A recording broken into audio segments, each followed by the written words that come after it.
So ito yung mga huling tanong natin kay Sir Manny. So Sir Manny, so siyempre interesado yung mga ano diyan, yung mga fancier o yung lahat ng fancier kasi hindi naman lahat nakakapagpaklak ng MacArthur eh. Hindi naman lahat nakakapagpa-champion ng ginagawa ninyo eh. So paano niyo ba ginawa yung clacker niyo ng MacArthur? Kasi usually guys pagdating ng mga dulo, bloodline at bloodline talaga yung matitira. Yung malalakas ang loob, yung homing instinct nila, so yun yung matitira. So sa alaga, so anong ginawa mo nun, Sir Manny? Katulad ng ginagawa ng mas marami, hindi, dapat tayo mga fancier, orthodox. Ano yung orthodox? Gumawa ka ng hindi ginagawa ng karamihan. Yun, paano yun? Yung marami, pare-pareho sila ng ginagawa. Eh mas marami ang hindi nananalo kaysa sa nananalo, di ba? Tama. Pag ginaya mo yung ginagawa ng marami, madadamay ka sa maraming hindi nananalo. Dapat orthodox ka. Natutunan ko yan kay Paul Swindell, isa sa mga champion ng, nakalimutan ko lang yung country. Kilala siya na orthodox fancier. Parang Ibig sabihin, yung ginagawa niya, hindi pangkaraniwan na ginagawa ng lahat. kakaiba. Oo. Meron siyang ibang approach. Ako, isa sa mga kaibahan ko dyan, yun nga, nag-handpid ako. Ayun yun. Plus, yung dedication at time na binibigay ko, focus talaga ako. Plus, binubugbog ko ang ibon ko sa training. Training. Wala nang tatalo pa dyan. And, nade-develop sa akin yung contact sa ibon. Ito hindi sa pagyayabang. Bago pa lang ako nung mag-champion si Wikika ng MacArthur pero sa sarili ko ang taas ng confidence level ko na uuwi siya. Paano hindi ko malalaman parang meron na kaming connection. Within 7 weeks, lagi ko siyang hawak, i-handpick ko siya. Parang, tapos darating siya, yung eye contact namin, na-develop Same as si Mystic. Si Mystic, alam ko na magkaklak siya ng MacArthur. Kasi una-una, tiwala ako sa bloodline, plus may pinakita siyang hindi ordinary Kasi ano yan MMFC ko nilalaro. Since pahinga ang MMFC ng 3 weeks, tinraining ko siya ng Aroroy. Training ng ARPCI. Derby ng ARPCI, Aroroy, nakapahinga ang MM, sinabay ko siya. Umuwi siya.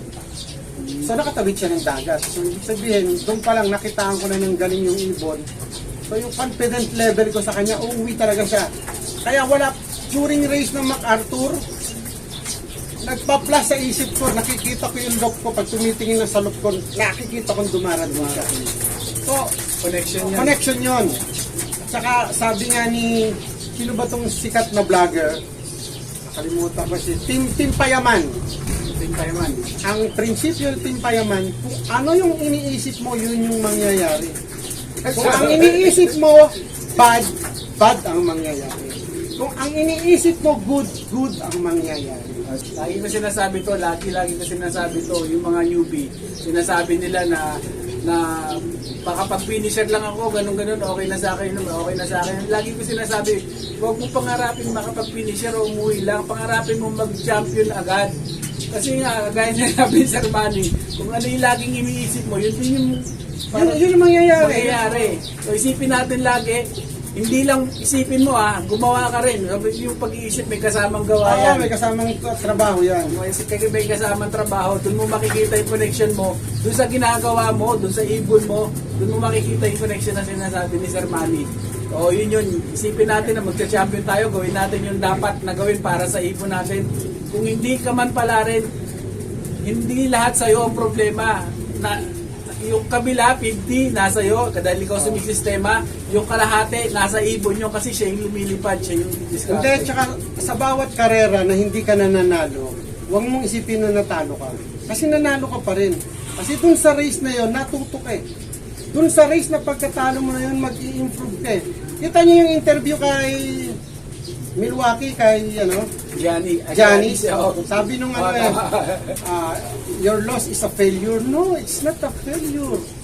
It's a step for a winning. Sinabi niya, tayo natalo, failure ba natin yun? Hindi Doon sa pagkatalo natin na yun, natuto tayo. Magagamit natin yun para manalo tayo. Diba? Kasi natatalo tayo pero at the end of the day, pag tinignan mo, may naiwan sa yung learning na magagamit mo susunod. Kaya dapat Ito rin, isa ko, sa mga nagcha-champion, mataas ang IQ level. Kay Sir, ano naman yan? Kay Sir Norman Ticonano yan. Shout out. Dapat, kung puncher ka at gusto mong manalo, yung IQ level mo mataas. Kasi, nag-a-adjust ka in every situation. Kinikilala mo yung... Kaya nga sabi ko sa inyo, ang gandang challenge ng pag-ibon. Kung naghahanap ka ng challenge, mag-ibon ka.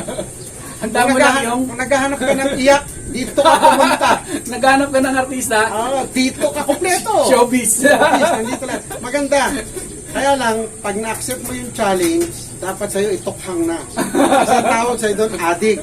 Tingnan mo ako, papagawa na naman ng bagong kulungan. Galing naman niya sa winnings ko, nanalo kasi si Mystic. Ilang kulungan na to? Isa, dalawa, tatlo, pangatlo na yan, pangapat na. Ibig sabihin, may pinapangarap. Nag-champion na ako. Pero gusto ko pang mag-champion. Ikaw, hindi ka pa nag-champion, ayaw mo na kagad. Hindi laban. Naghahanap ka ng magandang bloodline, yun lang naman ang kailangan mo. Ako nga, binibenta ko dito, 2,000 lang. Ang dami. Dami. Oo. Di ba? So, trabaho lang. Tsaka huwag nyo sabihin, huwag nyo akong dahilanan na nagtatrabaho kayo kaya hindi kayo nananalo. 2018, nagtatrabaho ako. Ang oras ng pagpasok ko, halos 10 hours ako sa trabaho pero nag-champion ako. Pag gusto, may paraan. Pag ayaw. Puro dahilan. Di ba? So yung mga team, meron dyan tinatawag na team pagka-training, Centrum Complete. Yeah, Centrum Complete. Pag derby na, wala na, tahimik na, wala na boss. So, ayun. So, Sir Manny, ito, yung last nating mga, anong yung pwede mong ipayo dun sa mga newbie fancier na nagsisimula pa lang na mag-ibon. So, yung unang sasabihin ko sa inyo, guys, yung pag-iibon hindi to masyadong magastos. Kami lang ang nagpapagastos. Ako mga loop namin. Kasi naman galing yan sa winnings. So, ano mapapayo mo, sir, doon sa mga newbie fancier na gustong Ito lang, napakasimple. Huwag niyong gagawin komplikado ang pag-iibon. Kasi yung iba ginagawa masyadong komplikado eh. Basic lang. Sabi nga ni Boss Ivler Garcia, back to basic. Basic lang tayo. Huwag niyong gawin komplikado ang pag-iibon. Tapos mag-umpisa kayo ng tama. Paano kayo mag-umpisa ng tama? Kumuha kayo ng tamang bloodline. Tapos pag bibili kayo ng ibon, huwag kayong maniwala na titingin kayo sa mata ng ibon. Tumingin kayo sa mata ng panshir. Kasi maraming manloloko dyan. Okay, marami magagalit sa inyo. Totoo naman Kasi ako, na-experience ko na lokohin ako. O, sakit ba? Masakit. Pero mo, binili ko 1,500, 3,000, 2,000. Nung binibenta ko, parang 200, ayaw nang bigay. Pinamigay ko na lang yung ibon. Yung iba, pinakawalan ko. Dahil talagang iyak ako dahil ito walang umaano. Yung kung canilines ko. Yung time. At saka hindi mo kailangan ng mahabang oras para mag-champion. Ako nag-start ako 2016. 2018 nag-champion ako 2 years. Diba? So, kaya nyo yan. Basta mag-umpisa tayo ng tama. Hindi kailangan ng malaki ang gastos. Kaya yan sa mga pag-aralan. Basa-basa na. Marami tayong mababasa. So, kung gusto nyo hindi ganong magastos, o yung sistema ni Sir Manny, o hindi siya ganong kagastos, o yung ginagawa ko rin sistema, sinishare ko yun sa mga kalapatids natin. So basic lang. Sasabihin nyo nga, parang bakit ganun lang bakit ganun lang yung sistema na ginagawa ko, parang basic na basic. So sasabihin ko naman sa inyo, yung basic na yun kasi yung nagpapanood na sa akin, kaya yun yung sinishare ko dun sa mga hindi ako nagsishare ng puro mga mamahaling mga gamot. What? Oo. Eto nga, champion fancier, basic lang. meron akong binili molasses. Isang galon. Kay Floyd Abanyo. Ang bili ko yata 350. Parang 1 year na sa akin, 1/4 pa lang. Imagine 350 yun. Paano ka magbigay ng molasses? Basta nagkulay kape, pwede na. Tinatapangan ko, hindi. Parang 8 liters, 3 full spoon halo. Minsan 4. Pwede na nilang araw-araw na... Walang problema. Ang mga natural, walang walang masama na hindi sila na-overdose. Yun nga ang maganda sa natural. Tira lang ng tira, ang daming way para makatipid kayo. Di ba? Andiyan lang yung pinagputulan ng talbos ng kamote, sayote, yung mga pinagtanggalan, ipunin nyo, lagay nyo sa rep. Lagain nyo. Yung pinaglagaan, painom nyo sa ibon nyo. Full of iron yun. Herbal yun. O, herbal yun. Diba? Bakit Ako nga, kailangan? mga dahon eh. Dahon ng guyabano, dahon ng avocado. Bago ako Magtanim kayo ng malunggay. Pero yun, di mawawala talaga sa akin. Yung dahon nun, ipatukan nyo sa ibon, napakaganda po yun.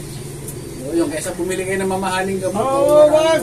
Sa katulad ko na napakaraming ibon. Lagi ko nga Hindi sinasabi, naman matipid. Sir Manny, kung meron lang gamot na makakapagpa-champion sa atin, di sana sila na lang lagi nagcha-champion dahil sobrang yaman naman nila. Pero Oo. kung nakita mo yung karera sa atin, ibang tao rin naman yung nananalo. So yung mga guys, Sir Manny, pa-herbal lang. So nagcha-champion lagi. So hindi lang sa maliit na club, sa malaking club talaga siya nagcha-champion.